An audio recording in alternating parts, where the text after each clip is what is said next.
I cannot describe that one, but it feels really good. I think you can tell in my face. Ja coming to America allowed him to broaden his horizons and create a better future for his family. For opportunities and to learn new English, new cultures, yeah, and everything from here. Yeah, and it feels really nice to new things in this life. After years of preparing documents and passing tests, Ja became a citizen in a matter of minutes. They decide to give us the certificate and everything, and they say like automatically you have this, and after the out of the legion you are a U.S. citizen, and it's really, really exciting. Strangers from over 9 countries starting their new journey together as U.S. citizens, with Ja now becoming one of the millions in America. In Lafayette, Christina Mondragon, KATC TV3. Registration is now open for the 3rd annual Acadiana Tunnels to Tower 5K. The Tunnels to Towers Foundation is a nonprofit started by the brother of a New York City firefighter after he lost his life on September 11th. This year's race will happen in November at Moncus Park. Organizers say they want to get as many people out as possible. It'll just be 3.2 miles around the park. There'll be firefighters in gear as well as police officers wearing their gear, and it's open to the public. You know, we have kids come, a lot of different schools come, and everybody can join in. It's not only a run, it's a walk as well. You know, it's just a time to get everybody together and support a good cause. And still to come, hey, Austin Elementary, our Tools for Schools team has a delivery for you this week. That story coming up a little later. Rob? And fall officially gets here on the calendar this weekend, but summer wants to hang on a little bit longer. We'll talk more about that and have the complete TrueView forecast coming up right after the break. From the KATC Weather Lab, here's Rob's forecast. Welcome back. A new week, kind of the same pattern, a quiet pattern, warmer than normal and certainly drier than normal. The drought continues to worsen across the area and that fire danger up there, but fortunately we don't have much wind going on. If the winds were higher, we'd have more problems, so that is the good news. Got a beautiful shot for you today, a drone shot coming from Stacy Bello as our pilot. No regrets with egrets on this shot as they fly across the skies over by Scott, Louisiana. And again, nary a cloud to be found, but a beautiful day across the region. And at least the humidity has been quite comfortable. So that is the good news. So let's kick it upstairs. Take a look at that satellite imagery. This is the water vapor imagery in the 500 millibar level, roughly at about 18 to 20,000 feet. And you have this upper low here in the northeast. That's keeping the frontal trough. And we've seen this trough all summer long. This could be tied to the El Nino pattern and also keeping most of the tropical systems out in the Atlantic. So that has been the good news for us in the Gulf of Mexico.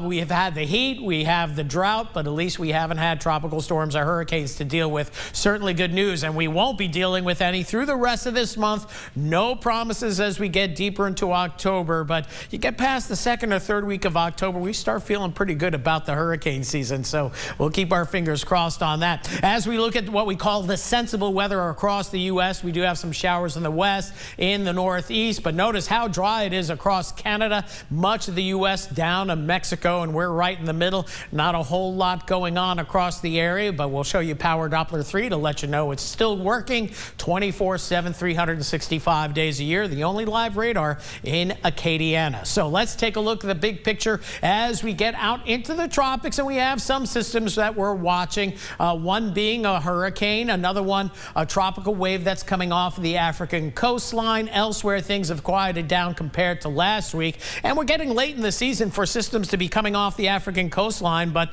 there is certainly one going to come off, and we do think it's going to develop. Hurricane Center giving it a 70% chance of development. Then we have Hurricane Nigel, and then maybe a disturbance will develop along this frontal trough that could acquire some tropical characteristics, but wherever this develops, it's going to stay and then eventually move up the east coast, so no concerns to us in the Gulf of Mexico. Meanwhile, Nigel becoming a hurricane during the course of this weekend, a tropical storm late Friday, now is gaining a little bit more momentum. We see a little bit more in the way of bursting right near the center of the system, so that means we'll probably see this increase in intensity gradually overnight tonight. Currently 80-mile-per-hour winds, Category 1 storm, and the good news, this is going to be a fish storm. It stays out in the open Atlantic, could get up to Category 2, maybe Category 3 status for a bit. It's going to miss Bermuda. Bermuda over here, so that is good news. Might see some weather with this in England in about 5 to 6 days, but not here in the Gulf. And that is the good news.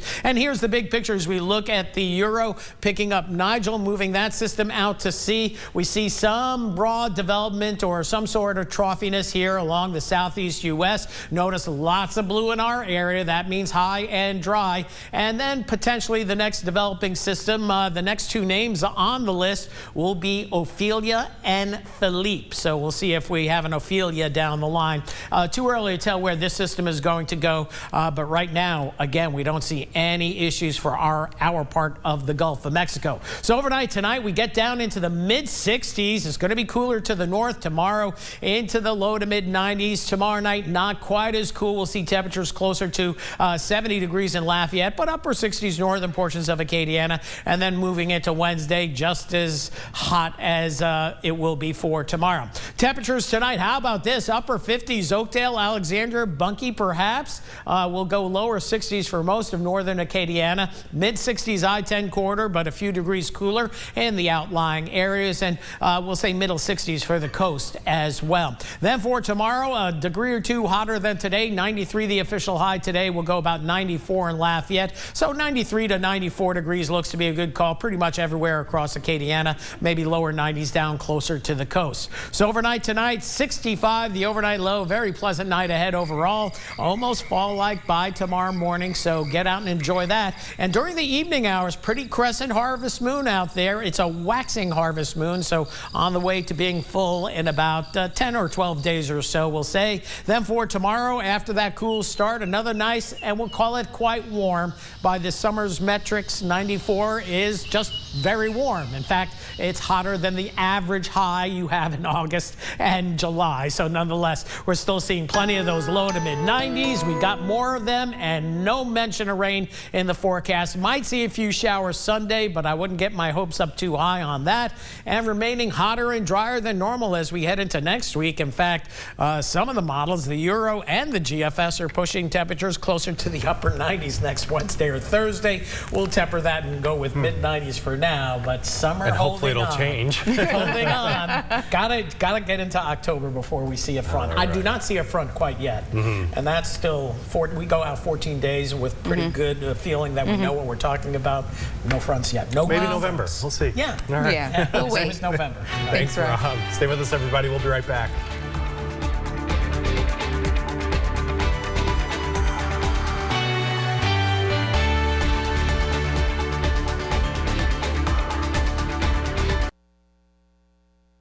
KATC's Tools for Schools is sponsored by the Jim Olivier family of companies.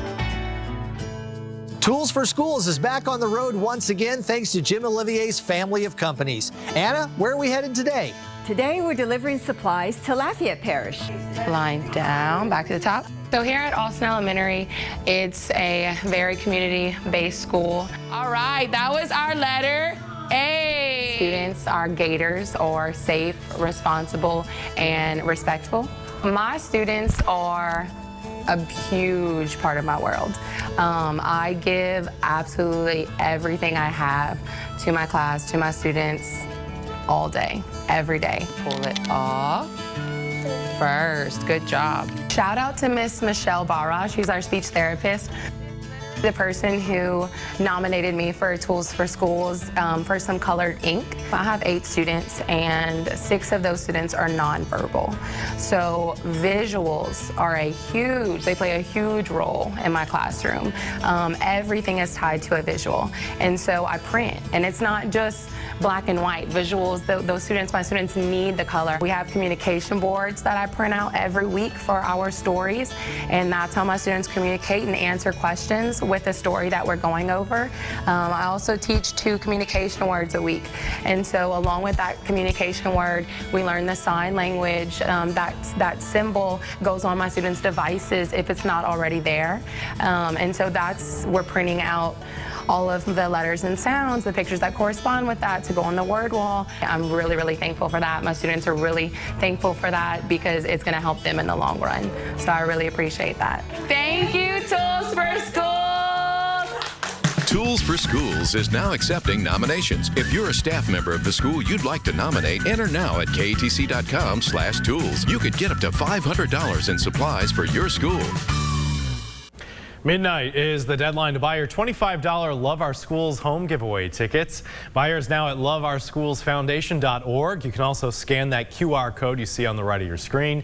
By supporting public education, you could win a new home valued at $430,000. We can feel it in the air. The 50th annual Bayou Classic is almost upon us. The annual football matchup between the Grambling State Tigers and the Southern University Jaguars. It's a long-standing tradition between the two historically black colleges and universities. This year's organizers developed the Bayou Classic Roadshow, and they'll be here in Lafayette this weekend. It's Saturday at 2 o'clock at the AT&T store on Louisiana Avenue.